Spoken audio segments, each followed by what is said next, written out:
ఓం శాంతి. ఈరోజు మురళిలో పాప స్మృతి యొక్క ప్రాధాన్యతను వినిపించారు. స్మృతిలో సంపాదన ఉంది. స్మృతి మన ఆయుష్ను పెంచుతుంది. స్మృతి మన ఆరోగ్యానికి ఆధారం అవుతుంది. ఎంతెంత బాబా స్మృతిలో ఉంటామో అంత భవిష్యత్తు నిర్మాణం జరుగుతుంది. అందుకే ఎప్పుడు సమయం దొరికితే అప్పుడు వీలైనంత ఎక్కువగా బాబా స్మృతిలో ఉండేటువంటి అభ్యాసం చేయాలి అన్నారు. దేహ సంబంధాలతో మీకు దుఃఖమే కలిగింది, బాబా వాటిని వదిలిపెట్టమని చెప్పట్లేదు, కానీ బుద్ధి యోగాన్ని కేవలం తండ్రితో జోడించండి, దైహిక సంబంధాల వైపు నుండి తొలగించండి అన్నారు. ఇది 13th July 2026 మురళి సారము. మధురమైన పిల్లలు, మీరు మీ జీవితాన్ని వజ్ర సమానంగా తయారు చేసుకునేందుకు తండ్రి వద్దకు వచ్చారు.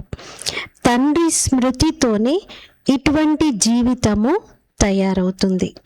వజ్ర సమానమైనటువంటి జీవితాన్ని తయారు చేసుకోవడానికి బాబా స్మృతియే ఆధారం అవుతుంది. చూడండి, స్మృతి వలన కలిగేటువంటి లాభాల్లో జీవితం వజ్ర సమానంగా తయారవ్వటం, ఇది చాలా ఉన్నతమైనటువంటి విషయం. ప్రశ్న: కొత్త ప్రపంచంలో ఉన్నత పదవిని పొందడానికి ఏ ఒక్క ముఖ్యమైన పురుషార్థాన్ని చేయాలి? జవాబు: బాబా అంటారు, మధురమైన పిల్లలు, ఏ పాత సంబంధీకులైతే ఇంత దుఃఖితులుగా చేశారో ఇప్పుడు వారి మోహజాలం నుండి బుద్ధిని తొలగించి ఒక్క నన్నే స్మృతి చేయండి. వారితో పాటు ఉంటూ కూడా మనసును నాతోనే జోడించండి. మన్మనాభవ మంత్రాన్ని సదా గుర్తుంచుకున్నట్లయితే మీరు కొత్త ప్రపంచంలో ఉన్నత పదవిని పొందుతారు. మన్మనాభవ మంత్రాన్ని సదా స్మృతిలో ఉంచుకుంటే కొత్త ప్రపంచంలో ఉన్నత పదవిని పొందుతారు. పాట: నీవు నిద్రించి రాత్రంతా పోగొట్టుకున్నావు, తింటూ పగలంతా గడిపేస్తున్నావు, ఇక సంపాదనకు సమయం ఏది అని. సంపాదించుకునే సమయం సంగమ వేళ. సంగమ యుగంలో బాబా అంటారు, ఎప్పుడు జాగృత జ్యోతిగా అయిపోయి నిరంతరం సంపాదించుకోండి. మళ్ళీ ఇంకా 4 యుగాల్లో ఇటువంటి అవకాశం లభించదు. ఓం శాంతి. ఎలాగైతే పిల్లలకు అన్ని శాస్త్రాల సారాన్ని అర్థం చేయిస్తారో అలా ఈ పాటల సారాన్ని కూడా బాబా అర్థం చేయిస్తారు. వారే అందరికీ ఆత్మిక తండ్రి. వారు కూర్చొని బ్రహ్మతను ద్వారా ఆత్మిక పిల్లలకు అర్థం చేయిస్తున్నారు. స్వయం తండ్రి అర్థం చేయిస్తున్నారు. ఓ పిల్లలు, మా జన్మ వజ్ర సమానంగా అవుతూ ఉందని మీకు తెలుసు కదా. వజ్ర సమానమైన జన్మను తయారు చేసుకునేందుకే తండ్రి వద్దకు మీరు వచ్చారు. వజ్ర సమానమైన జన్మ అని స్వర్గవాసుల జన్మను అంటారు. నరకవాసులది గవ్వతుల్యమైనటువంటి జన్మ. మీరు సంగమయుగం గురించి కూడా తెలుసుకున్నారు కదా. మనం ఇప్పుడు సంగమయుగ వాసులుగా ఉన్నాం. బాబా మనది డైమండ్ ఏజ్ అంటారు. ఇక్కడే వజ్రతుల్యమైనటువంటి జీవితాన్ని తయారు చేసుకుంటున్నాము అని. కానీ మళ్ళీ ఈరోజు బాబా స్వర్గవాసులది అంటున్నారు. అంటే స్వర్గానికి వెళ్ళబోయే అర్హులుగా ఉన్నటువంటి వారిది, మనదే. స్వర్గంలో అయితే గోల్డెన్ ఏజ్ అంటారు దాన్ని, బంగారం స్వర్ణం సమానమైనటువంటి జన్మ. కానీ బాబా అన్నారు, దివ్యంగా దేవతుల్యంగా తయారవుతారు కాబట్టి వారిది కూడా వజ్రతుల్యమైనటువంటి జన్మ అని అనటం జరుగుతుంది. ఈ సంగమ యుగం అందరి కొరకు కళ్యాణకారి యుగము. ఈ సంగమ యుగంలోనే సర్వులకు గతి సద్గతి లభిస్తాయి. అవెవరిస్తారు మరి?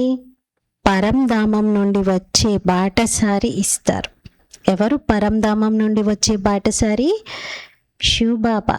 బాబా అంటారు, నేను హసీన్ ముసాఫిర్ని, చాలా దూరదేశం నుండి వచ్చినటువంటి బాటసారిని. వారు బాటసారి కదా, మీరు కూడా బాటసారులు కదా. మీరు వచ్చిన తర్వాత తిరిగి వెళ్ళరు కదా. బాబా అంటారు, నేను పాత ప్రపంచంలోకి వచ్చి మళ్ళీ తిరిగి వెళ్ళిపోతాను, ఈ సేవను చేసేవారు కేవలం ఆ ఒక్క బాటసారి అయిన తండ్రి మాత్రమే. ఈ విషయం పిల్లలకు తెలుసు. వారు వచ్చి పిల్లలైన మనకు చాలా సేవ చేస్తారు. ఇటువంటి సేవను ఇంకెవరు చేయలేరు. మీరు వచ్చి పతితులుగా ఉన్న మా సేవను చేయండి అని సేవ చేయడం కోసమే వారిని పిలుస్తారు. తండ్రి కూడా అంటారు, నేను పిల్లల సేవ చేయడం కోసమే వచ్చాను. ఎందుకంటే పిల్లలు చాలా దుఃఖితులుగా ఉన్నారు. మా దుఃఖాన్ని హరించండి మరియు శాంతిని ఇవ్వండి అని పిలుస్తారు కూడా. 2 విషయాలు ఎల్లప్పుడూ గుర్తుంటాయి: సుఖము, శాంతి. ఇక్కడ దుఃఖం మరియు అశాంతి ఉన్నాయి, అందుకే పిలుస్తారు. తండ్రి వచ్చి మొత్తం సృష్టి చక్రం యొక్క రహస్యాన్నంతటినీ పిల్లలకు అర్థం చేయిస్తారు. ఇప్పుడు భక్తి మార్గం సమాప్తమవుతుందని పిల్లలు అర్థం చేసుకుంటారు. కలియుగాంతము అనగా భక్తి క్రిందకు దిగిపోతూ వస్తుంది. జ్ఞానంతో మీరు ఎక్కే కలలోకి వెళ్తారు. మీరు ఉన్నతోన్నతమైనటువంటి పదవిని ఇప్పుడు పొందుతారు. తర్వాత ఆ ప్రారంధం యొక్క సుఖం తగ్గిపోతూ ఉంటుంది. నెమ్మదిగా సత్యుగంలో డే 1 నుండి మెట్లు దిగుతూ ఉంటారు. భారత్లో ఎంతైతే భక్తి జరుగుతుందో అంతగా మరెక్కడా జరగదు. అర్ధకల్పం భక్తి నడుస్తుంది. ఎప్పటి నుండైతే ద్వాపర యుగం మొదలవుతుందో అప్పుడు ఇతర ధర్మాల స్థాపన జరగడం మొదలవుతుంది. అప్పటి నుండి భక్తి ప్రారంభమవుతుంది. భక్తి కూడా ముందు చాలా బాగుంటుంది. ఎలాగైతే స్వర్గం మొదట్లో చాలా బాగుంటుంది, తర్వాత నెమ్మదిగా కళలు తగ్గిపోతూ ఉంటాయి. అలాగే భక్తి ప్రారంభమైనప్పుడు మొట్టమొదట శివుని పూజారులుగా అవుతారు. మొదటి అర్ధకల్పం ఎటువంటి పూజలు జరగవు. అంటే సత్యత్రేతాయుగాల్లో భక్తి అనేదే ఉండదు.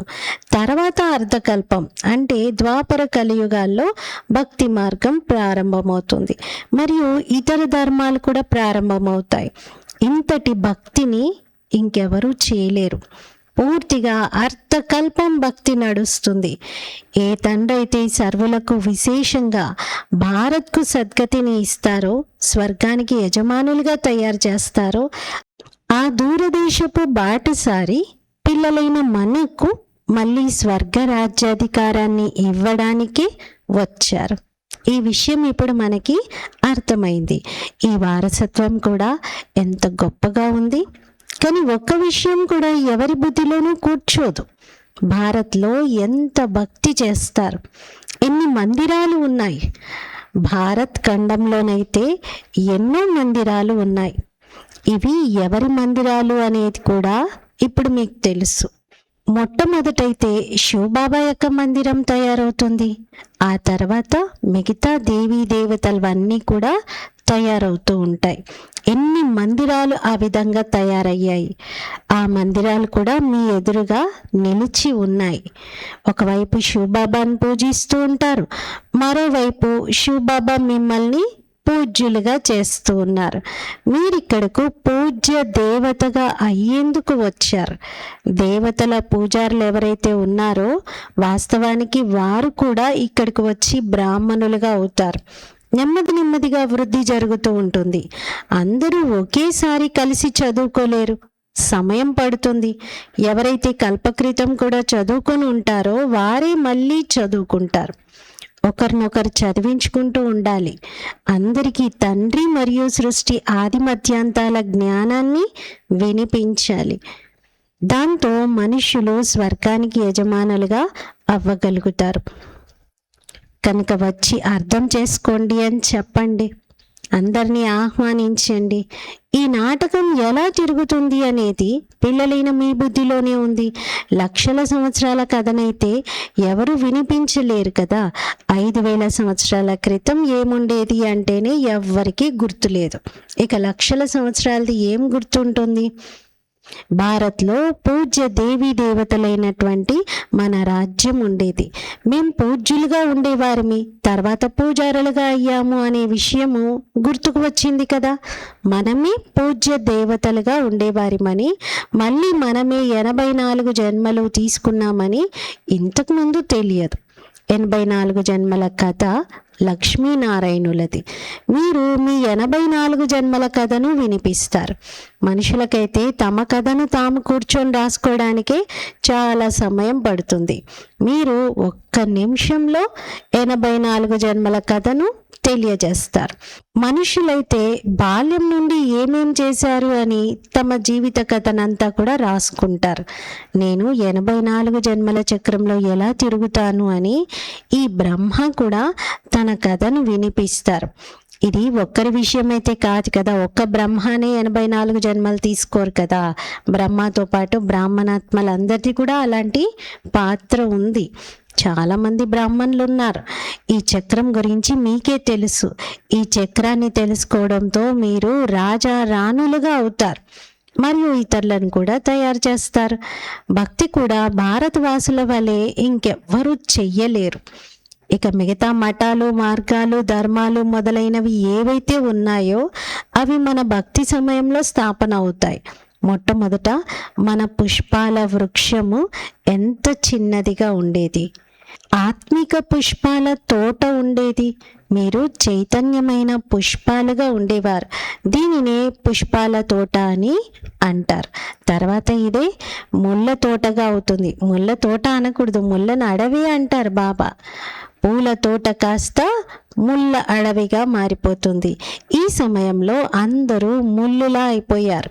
మళ్ళీ ముళ్ళ నుండి పుష్పాలుగా ఎలా అవ్వాలి అది తండ్రి కూర్చొని అర్థం చేయిస్తారు. ఒకరికొకరు దుఃఖాన్ని ఇవ్వడం అంటే ముళ్ళు గుచ్చుకోవడమే. Student life is the best అంటారు. అంటే విద్యార్థి జీవితము అత్యుత్తమమైనటువంటిది అని. అది చాలా బాగుంటుంది. కుమారులు, కుమారీలు చాలా సంతోషంగా చదువుకుంటూ ఉంటారు. వివాహం చేసుకున్నారంటే ఇక ఒకరికొకరు ముళ్ళు గుచ్చుకోవడం ప్రారంభిస్తారు. సత్యయుగంలో ఎవరు ముళ్ళు గుచ్చరు. ఇప్పుడు మీరు మళ్ళీ పుష్పాలుగా అవుతారు. భారత్ స్వర్గంగా ఉన్నప్పుడు అపారమైన సుఖం ఉండేది. బంగారు గనులు ఉండేవని మీకు తెలుసు. ఇప్పుడు అవి ఖాళీ అయిపోయాయి. మళ్ళీ మీకు బంగారం నిండుగా లభిస్తుంది. భారత్లోనే బంగారము, వజ్రవైడూర్యాల గనులు ఉండేవి. ఆ సమయంలో అమెరికా మొదలైనవేవి లేవు. బొంబాయి కూడా ఉండదు. విచిత్రం కదా. కలియుగ అంతిమంలో చూడ్డానికి కూడా బంగారం ఏమాత్రం కనిపించదు. ఇప్పుడైతే చాలా కరువైపోయింది. కానీ తర్వాత సత్యయుగం ఆదిలో ఈ బంగారు గనులన్నీ నిండుగా ఉంటాయి. బంగారపు మెహళ్ళు తయారవుతాయి. విచిత్రంగా ఉంది కదా. అక్కడ గనుల నుండి ఎంత ఎక్కువ బంగారాన్ని తీస్తారు. మళ్ళీ కల్తీ కాదు, ప్యూర్ గోల్డ్. అక్కడ కల్తీ అనేదే లేదు. ఎంత ఎక్కువ బంగారం వస్తుంది లోపల నుండి. తీస్తూ ఉంటారు, ఇటుకలు తయారు చేసి మెహళ్ళు నిర్మిస్తారు. ఎలాగైతే ఇక్కడ మట్టి ఇటుకలు తయారవుతాయో అలా అక్కడ బంగారపు ఇటుకలు తయారవుతాయి. మాయా మశ్చంద్రుని ఆటలో కూడా చూపించారు కదా. ధ్యానంలో ఇక్కడైతే బంగారమే బంగారం ఉంది, చాలా బంగారం ఇటుకలు ఉన్నాయి, ఒక్క ఇటుకని తీసుకెళ్తాను అని చెప్పేసి అతను తెచ్చుకున్నాడంట. అంతే. క్రిందకొచ్చి చూస్తే ధ్యానంలో నుండి ఇటుకలే లేవు, బంగారమే లేదు. నిజంగానే సత్యయుగంలో బంగారం ఉంటుంది. ఇక్కడైతే చూడండి, మట్టి ఇటుకలు కూడా లభించడం కష్టమైపోయింది. ఇక్కడ డబ్బుకు ఎన్ని ఇటుకలైతే వస్తాయో అక్కడ అన్ని బంగారపు ఇటుకలు ఉచితంగా లభిస్తాయి. ఇక్కడ డబ్బు పెడితేనే కానీ మట్టి ఇటుకలు దొరకవు మనకి. అటువంటిది సత్యయుగంలో డబ్బు ఏమీ పెట్టకుండానే ఉచితంగానే అక్కడ మీకు బంగారపు ఇటుకలు లభిస్తాయి అంటున్నారు. రాత్రికి పగలకు ఉన్నంత తేడా ఉంది కదా. మరి కొత్త ప్రపంచంలో ఉన్నత పదవిని పొందే పురుషార్థం ఎందుకు చేయకూడదు? ఇక్కడే మోహజాలంలో ఎందుకు చిక్కుకోవాలి? ఆ ప్రపంచానికి వెళ్ళేటువంటి ప్రయత్నం చేయవచ్చు కదా. బాబా అంటారు, పాత సంబంధాల్లో మీరు ఎన్ని రకాల దుఃఖాలని అనుభవిస్తారు. బాబా వాటిని వదిలేయమని చెప్పట్లేదు. కేవలం బుద్ధి యోగాన్ని ఒక్క తండ్రితో జోడించినట్లయితే మీరు విశ్వానికి యజమానులుగా అవుతారని చెప్తున్నారు. నన్ను స్మృతి చేయండి మరియు చతుర్భుజుడైనటువంటి విష్ణువు అనగా విష్ణుపురిని స్మృతి చేయండి. ఇదే మన్మనాభవ అర్థం. ఈ ఒక్క పదమే ముఖ్యమైనది. భక్తి మార్గంలోనైతే ఎన్నో పంచాయతీలు ఉన్నాయి. ఇప్పుడు ఆత్మలైన మీరంతా ప్రియుడైన ఒక్క పరంపిత పరమాత్మునికి ప్రేయస్సులు. వారు మిమ్మల్ని సుఖధామానికి యజమానులుగా చేస్తారు. ఆత్మలందరూ వారిని స్మృతి చేస్తారు. ఆత్మిక ప్రేయసులైనటువంటి మీరు ఒక్కసారి మాత్రమే ఆత్మిక ప్రియుడికి చెందిన వారిగా అవుతారు. మిగిలిన మనుషులందరూ దైహిక ప్రేయసీ ప్రియులుగా ఉంటారు. ఇప్పుడు అనంతమైన ప్రేయసులను అనంతమైన ప్రియుడు వచ్చి కలుసుకున్నారు. మీరు రండి, వచ్చి మమ్మల్ని పతితుల నుండి పావనంగా చేయండి అని వారితో అంటారు కూడా. ఆ ఒక్కరిని పిలుస్తారు. మన ఆత్మ పతితంగా అయిందని మనకి తెలుసు. అందుకే పతిత పావన రండి అని పిలుస్తూ ఉంటారు. కుంభమేళా జరుగుతుంది. ఎంతమంది వెళ్ళి గంగా స్నానాలు చేస్తారు, కానీ లాభం ఏమీ ఉండదు. ఎవ్వరూ పావనంగా అవ్వరు. ఇప్పుడు తండ్రి వచ్చి జ్ఞాన వర్షాన్ని కురిపిస్తారు. మీపై జ్ఞాన వర్షం కురుస్తోంది. దీనితో ముళ్ళ అడవి మళ్ళీ పుష్పాల తోటగా తయారవుతుంది. మన రాజ్యం ఉన్నప్పుడు అక్కడ పతితులు ఎవ్వరూ ఉండరని మీకు తెలుసు. మొత్తం విశ్వం పైన జ్ఞాన వర్షం కురుస్తుంది. అంతా సస్యశ్యామలంగా అయిపోతుంది. వజ్ర వైడూర్యాల గనులు కూడా కొత్తగా తయారవుతాయి. ఇప్పుడు పిల్లలైన మీరు ఎంత హ్యాపీగా ఉండాలి. మీరు నన్ను స్మృతి చేస్తే మీ వికర్మలన్నీ వినాశనం అవుతాయని బేహద్ తండ్రి, అనంతమైన తండ్రి అర్థం చేయిస్తున్నారు. సన్ముఖంగా అర్థం చేయిస్తున్నారు. ఇది మనం ప్రాక్టికల్గా చూస్తున్నాం. మీరు ఎక్కడ కూర్చొని ఉన్నా సరే, స్నానం చేస్తున్నా సరే, బుద్ధిలో బాబా స్మృతి ఉండాలి. అక్కడైతే స్మృతి చేయడానికి సమయం ఉంటుంది కదా. స్నానం చేస్తున్నప్పుడు బాత్రూంలో ఇక మనసుకు పనేమీ లేదు కదా. భగవంతుని స్మృతిలో ఉండొచ్చు కదా అంటున్నారు బాబా. నిరంతరం నా స్మృతిలో ఉండండి. కొన్ని విషయాలలో మీకు మనసుతో పని ఉండదు. ఆ పనిలో అటువంటి సమయంలో మనసును నాపైన నిలపండి అంటున్నారు. వ్యర్థం ఆలోచించకండి, ఏవేవో చింతనలో ఉండకండి. స్మృతితోనే సంపాదన జరుగుతుంది. తండ్రిని ఎంతగా స్మృతి చేస్తారో అంత సంపాదించుకుంటారు. స్మృతితో సంపాదన జరుగుతుంది అని ఎప్పుడైనా ఎక్కడైనా విన్నారా? ఇదెంత గొప్ప సంపాదన. మీరు విష్ణుపురికి యజమానులుగా అవుతారు. ఆత్మలైన మన తండ్రి నిరాకారుడని మీకు తెలుసు. వారు ఈ శరీరాన్ని ఆధారంగా తీసుకున్నారు. భగీరథుని గురించి కూడా వర్ణన ఉంది కదా. వీరిది భాగ్యశాలి రథము. ఈ రథంపై పరంపిత పరమాత్మ యొక్క పరం ఆత్మ అంటే పరమోన్నతమైనటువంటి ఆత్మ యొక్క స్వారీ జరుగుతుంది. సర్వోన్నతుడైనటువంటి సర్వశక్తివంతుడైన పరమాత్మని స్వారీ జరుగుతుంది. ఆత్మకు రథం తయారైనప్పుడు ఆత్మ వెంటనే వచ్చి అందులో ప్రవేశిస్తుంది. అందుకే గర్భంలో కూడా ముందు చిన్న బీజంలాగా ఉన్నప్పుడు ఆత్మ ప్రవేశించదు. పిండం ఆకారం తయారైన తర్వాత 5th మంత్ స్టార్టింగ్లో ప్రవేశిస్తుంది. అలా ఆత్మకు ఒక ఆకారం తయారైంది అంటే అందులోకి వెళ్ళి ప్రవేశిస్తుంది అంటున్నారు. తండ్రి అయితే ఈ రథంలోకి వచ్చి కేవలం జ్ఞానాన్ని ఇవ్వాల్సి ఉంటుంది. వీరి అనేక జన్మల అంతిమ జన్మ యొక్క అంతిమంలో వానప్రస్థ స్థితిలో బాబా వస్తారు. నేను వచ్చి వీరిలో ప్రవేశిస్తాను, లేక ఈ రథంలో విరాజమానం అవుతాను. అంతేకాని గుర్రప్రథం యొక్క విషయం ఏమీ లేదు. ఇప్పుడు మీకు ఈ జ్ఞానం లభించింది. తండ్రి కూర్చొని పిల్లలైన మీకు సన్ముఖంగా అర్థం చేయిస్తున్నారు. మీకైతే చాలా సంతోషం ఉండాలి. ఐసిఎస్ పరీక్షలకు ప్రిపేర్ అవుతున్నప్పుడు చాలా నష ఉంటుంది.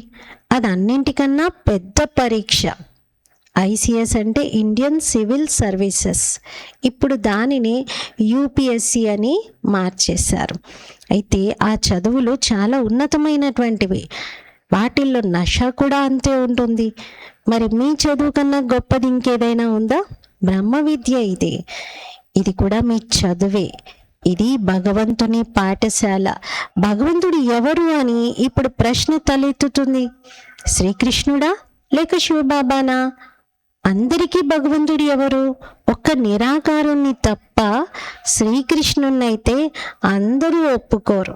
దేహం ఉన్నటువంటి ఏ వ్యక్తినైనా అందరూ ఒప్పుకోరు. ఆత్మలందరి తండ్రి ఆ నిరాకార పరంపిత పరమాత్ముడే. వారు సదా పరంధామంలో ఉంటారు. పిల్లలను స్వర్గానికి యజమానులుగా చేయడానికి ఒక్కసారి మాత్రమే వస్తారు. ఆ తండ్రి కల్పము వచ్చి మనల్ని నిరుపేదల నుండి ధనవంతులుగా చేస్తారని మీకు తెలుసు. భారత్ ఇప్పుడు నిరుపేదగా ఉంది. మీరు నెక్స్ట్ జన్మలో ఏమవుతారు అనేది మొత్తం అంతా సాక్షాత్కారం జరిగింది. బాబా పిల్లలకు భవిష్యత్తులో ఎటువంటి యుగం రాబోతుంది, ఎలాంటి పాత్రను మీరు పోషిస్తారు, ఎంత హాయిగా ఉంటారు, ఇవన్నీ సాక్షాత్కారంలో చూపించారు. స్థాపన యొక్క సాక్షాత్కారం కూడా జరిగింది. భగవాన్ వాచ, నేను మిమ్మల్ని రాజులకే రాజుగా చేస్తాను. చాలా దాన పుణ్యాలు చేస్తే కొందరికి అల్పకాలిక సుఖం లభిస్తుంది. రాజుల వద్ద జన్మ తీసుకొని మళ్ళీ వెంటనే మరణిస్తారు. కొందరు గర్భంలో కూడా మరణిస్తారు. కొందరు కుంటివారిగా చెవిటివారిగా అవుతారు. ఎలాంటి కర్మలు చేస్తారో అలాంటి పదవిని పొందుతారు. ఇప్పుడు మిమ్మల్ని అయితే రాజులకే రాజుగా చేస్తారు. బాబా, మేము బలిహారం అవుతాము అని మీరు అంటారు కనుక రాజ్యం కూడా తప్పకుండా మీరే పొందుతారు. భారత్ను మహాదాని ఖండం అని అంటారు. ఇక్కడ దాన పుణ్యాలు చాలా అధికంగా చేస్తారు. అవి మళ్ళీ భక్తి మార్గంలో మొదలవుతాయి. ఇప్పుడు తండ్రి మీకు 21 జన్మల కోసం దానమును ఇస్తున్నారు. ఇప్పుడు మీరు బాబా పైన బలిహారం అవుతారు. తనువు, మనసు, ధనము అన్నింటినీ ఇచ్చేశారు. ఇప్పుడు తండ్రి అంటారు, ట్రస్టీగా అయి ఉండండి. బాబాకు మనం ఇచ్చినటువంటి వాటిని బాబా మళ్ళీ తిరిగి మనకే ఇచ్చి, పిల్లలు ఇప్పుడు ఇవి నావి కానీ మీకు ఇస్తున్నాను, నిమిత్త మాత్రంగా ట్రస్టీగా అయి వీటిని సంభాళించండి అని అంటారు. మీ ఇల్లు వాకిళ్లను సంభాళించండి, అంతా శివబాబాదే. నేను మీ వాడిని, మిమ్మల్ని స్మృతి చేస్తానని మనస్ఫూర్తిగా పిల్లలు బాబాకు సరెండర్ చేస్తారు. బాబా అంటారు, మీరు మెహల్లలో ఉండండి, తిరగండి, విహరించండి, ఆనందంగా గడపండి, ఏమైనా చేయండి. కేవలం బాబా కండిషన్ ఒకటే, నన్ను స్మృతి చేసినట్లయితే మీరు చాలా సంతోషంగా ఉంటారు. కర్మలన్నీ చేస్తూ నా స్మృతిలో ఉండి చెయ్యండి అంటున్నారు. మీరు విశ్వానికి యజమానులుగా ఉండేవారు. ఇప్పుడు మళ్ళీ మీరు పురుషార్థం చేసి అలా తయారవుతారు. బాబా అర్థం చేయిస్తున్నారు, మధురాతి మధురమైన పిల్లలు, ఈ యోగ బలం ద్వారానే మీరు వికర్మాజీతులుగా అవుతారు. తండ్రి స్మృతితో మీరు విశ్వానికి యజమానులుగా అవుతారు. అచ్చా, मीठे मीठे सिकीलते बच्चों प्रति मात पिता बाप दादा का याद प्यार और गुड मॉर्निंग. रूहानी बाप की रूहानी बच्चों को नमस्ते. हम रूहानी बच्चों की रूहानी बाप दादा को याद प्यार गुड मॉर्निंग और नमस्ते. मेरा बाबा मीठा बाबा प्यारा बाबा शुक्रिया बाबा. ధారణ కొరకు ముఖ్య సారం. ఫస్ట్ పాయింట్, రాజ్య పదవిని పొందేందుకు తండ్రిపై పూర్తిగా బలిహారం అవ్వాలి. తనువు, మనస్సు, ధనము అన్నింటినీ సమర్పణం చేసి ట్రస్టీగా అయి ఉండాలి. వికర్మజీతులుగా అయ్యే పురుషార్థము చెయ్యాలి. సెకండ్ పాయింట్, స్మృతిలోనే సంపాదన ఉంటుంది. అందుకే నిరంతరము స్మృతిలో ఉండే పురుషార్థం చెయ్యాలి. పుష్పాల ప్రపంచానికి అధికారులుగా అయ్యే విధంగా ఆత్మిక పుష్పంగా అవ్వాలి. లోపల ఎటువంటి ముళ్ళు ఉండకూడదు. ఫస్ట్ పాయింట్లో బాబా రాజ్య పదవిని పొందడానికి బలిహారం అవ్వాలి, తన్మందన్ అన్నిటినీ సమర్పణం చేసి ట్రస్టీగా అయి ఉండండి, వికర్మజీతులుగా అవ్వండి అంటున్నారు. సెకండ్ పాయింట్లో స్మృతిలోని సంపాదన ఉంది, నిరంతరం స్మృతిలో ఉండండి, పుష్పాల తోటకు యజమానిగా కండి అంటున్నారు. వరదానం, ఒక్క తండ్రిలో మొత్తం ప్రపంచాన్ని అనుభవం చేసే అనంతమైన వైరాగి భవ. ఒక్క తండ్రిలోనే మొత్తం ప్రపంచాన్ని అనుభవం చేసే అనంతమైన వైరాగి భవ. వివరణ: ఎవరైతే తండ్రిని తమ ప్రపంచంగా భావిస్తారో వారే అనంతమైన వైరాగ్యులుగా కాగలుగుతారు. ఎవరికైతే తండ్రియే ప్రపంచమో వారు తమ ప్రపంచంలోనే ఉంటారు, ఇతర ప్రపంచంలోకి వెళ్ళరు. కావున స్వతహాగానే పక్కకు వచ్చేస్తారు. ప్రపంచం అనగా వ్యక్తులు, వైభవాలు అన్నీ వచ్చేస్తాయి. తండ్రి సంపత్తియే మన సంపత్తి. ఈ స్మృతిలోనే ఉండటం ద్వారా అనంతమైన వైరాగ్యులుగా అయిపోతారు. ఎవరినైనా చూస్తూ కూడా చూడనట్లుగానే ఉంటారు. అసలు ఎవరు కనిపించరు. ఏ విధంగా మా అమ్మ ఎప్పుడు తన అనుభవం వినిపించేవారు కదా. రోజంతలో మురళి వినిపిస్తున్నప్పుడు మాత్రమే ఎదురుగా చూస్తారంట. తర్వాత రోజంతలో కర్మలు చేస్తూ ఉన్నప్పుడు తనని తాను చూసుకుంటూ తన పురుషార్థంలో బాబా స్మృతిలోనే ఉంటారు. ఎదురుగా కనిపించేటువంటి విషయాలు కానీ, వస్తువులు కానీ, ఆర్భటాలు కానీ ఏవి మమ్మల్ని ఆకర్షించలేవు. అంత ఉన్నతమైన స్థితిలో ఉండేవారు. అలా బాబా అంటున్నారు, ఎవరైతే బాబానే నా ప్రపంచం అనుకుంటారో వాళ్ళకి బాబా తప్ప ఇంకేది కనిపించదు. మిగతావన్నీ వింటూ వినకుండా, చూస్తూ చూడకుండా ఉంటారు. స్లోగన్: శక్తిశాలి స్థితిని అనుభవం చేసేందుకు ఏకాంతము మరియు రమణీకత యొక్క బ్యాలెన్స్ను కలిగి ఉండాలి. శక్తిశాలి స్థితిని అనుభవం చేసుకోవడానికి ఏకాంతము మరియు రమణీకత రెండిటి బ్యాలెన్స్. ఏకాంతం అని చెప్పేసి ఎప్పుడు ఒంటరిగా ఉండడం, సంఘటనకి దూరంగా ఉండటం, లేకపోతే ఎప్పుడు సైలెంట్గా గంభీరంగానే ఉండడం కాదు. బాబా ఇక్కడ పవర్ఫుల్ స్టేజ్ అనేది ఏంటంటున్నారు? బ్యాలెన్స్. రమణీకత కూడా ఉండాలి, ఏకాంత ప్రియులుగా కూడా ఉండాలి. అవ్యక్త ప్రేరణలు: జ్వాలా స్వరూప స్థితిలో ఉంటూ శక్తిశాలి స్మృతిని అనుభవం చేయండి. ఈ విధంగా కోటను కట్టినప్పుడు అందులో ప్రజలు సురక్షితంగా ఉండాలి అని అనుకుంటారు.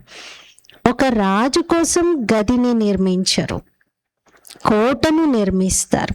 మీరందరూ కూడా స్వయం కొరకు, సహచరుల కొరకు, ఇతర ఆత్మల కొరకు జ్వాలా స్వరూపపు స్మృతి అనే కోటను కట్టండి. స్మృతి శక్తి అనే జ్వాల ఉన్నట్లయితే ప్రతి ఆత్మ రక్షణను అనుభవం చేస్తుంది. అంటే రాజు తన కొరకే ఒక గదిని కట్టించుకోడు, మొత్తం కోటను నిర్మిస్తాడు. కోట అంటే బార్డర్ సెక్యూరిటీ, మొత్తం కంప్లీట్గా ఒక వాల్ని నిర్మిస్తారు తన రాజ్యం చుట్టూతా, బార్డర్ అంతా కూడా.